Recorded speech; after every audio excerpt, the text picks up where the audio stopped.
We know you go to Grace Community Church and you do not wear a mask. And they basically told me that they're all of a sudden, after this couple of years of COVID, all of a sudden they're telling me that, and whoever else there was involved, because he said, we are concerned. So they're in fear about being around me. One of the guys, he said, he wanted to tell me that he won't even come over to my house now all of a sudden because of that. And it was shocking to me, and I didn't know how to respond to that or how to answer that in a proper way. Well, let me help you with that, That's Bill. what I'm hoping.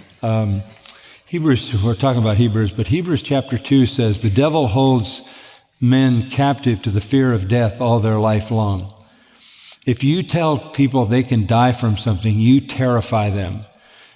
If they have no hope, if they don't know what death means or where they're going, that is the worst possible thing that they can think of. That is why death is called the king of terrors.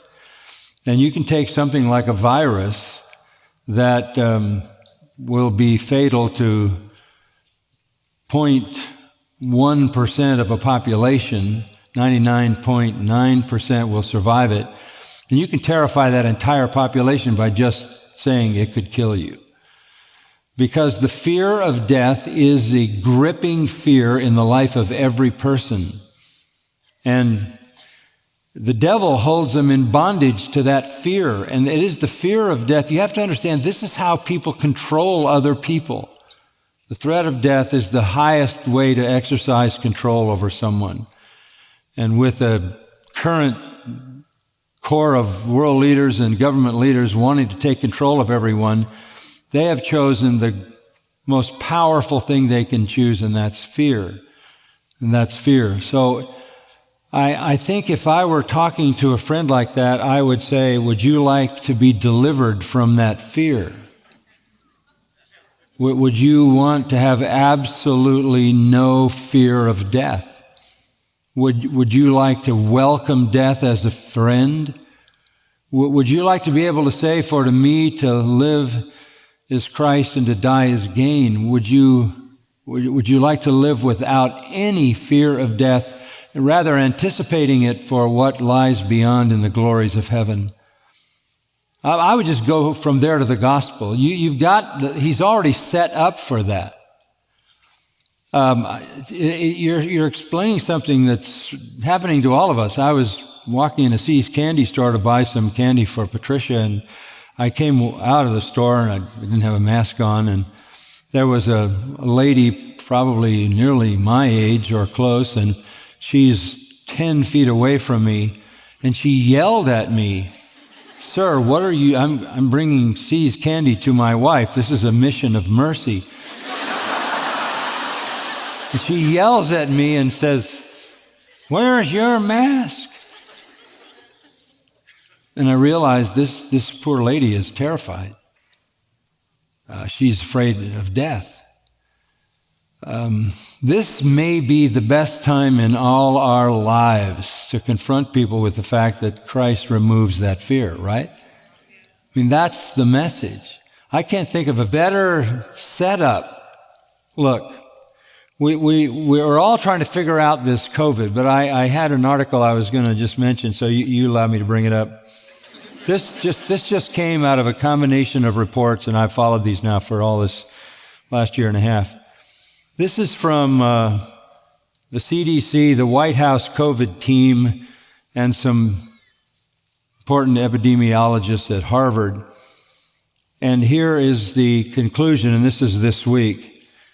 There is no discernible relationship between the percentage of population vaccinated and new COVID cases. Did you hear that?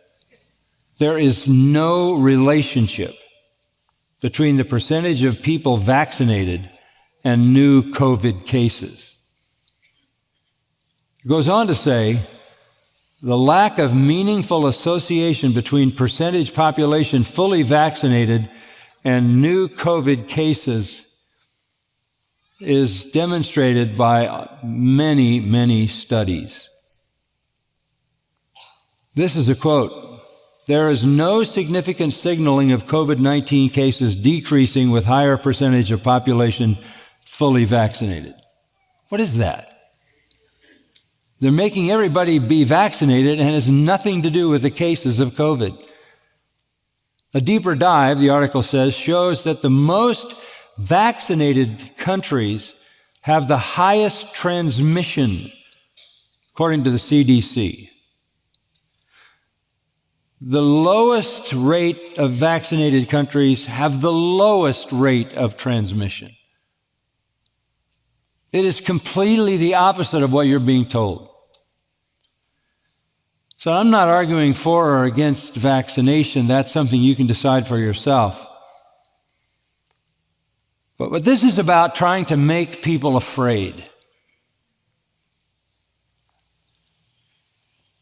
I'll say this, and I'm speaking as one who has read everything I could get my hands on for the last year and a half. Nothing stops COVID. Nothing. Not masks, not double masks, not triple masks, not social distancing.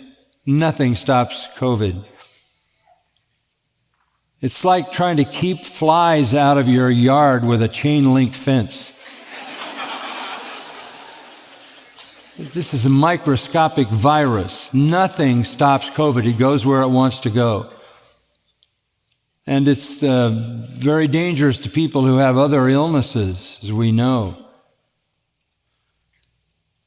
But the attempt now to vaccinate 5-year-olds when there is an inverse correlation between vaccination and incidence of COVID, the very opposite of what they're saying, is beyond imagination. So what all of this demonstrates is that people can be manipulated so easily if you tell them they might die. And we're here to say, first of all, you're not likely to die from COVID. But the death rate, I want to remind you what the death rate is. 1 per person.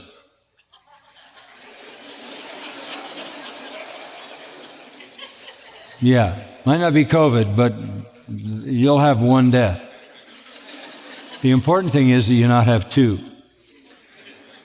The second death, right? We need to be joyful, we need to be content, we need to be loving, kind, gracious. And we also need to tell people that the Lord gives salvation that takes out the fear of death, right? Okay? Thanks.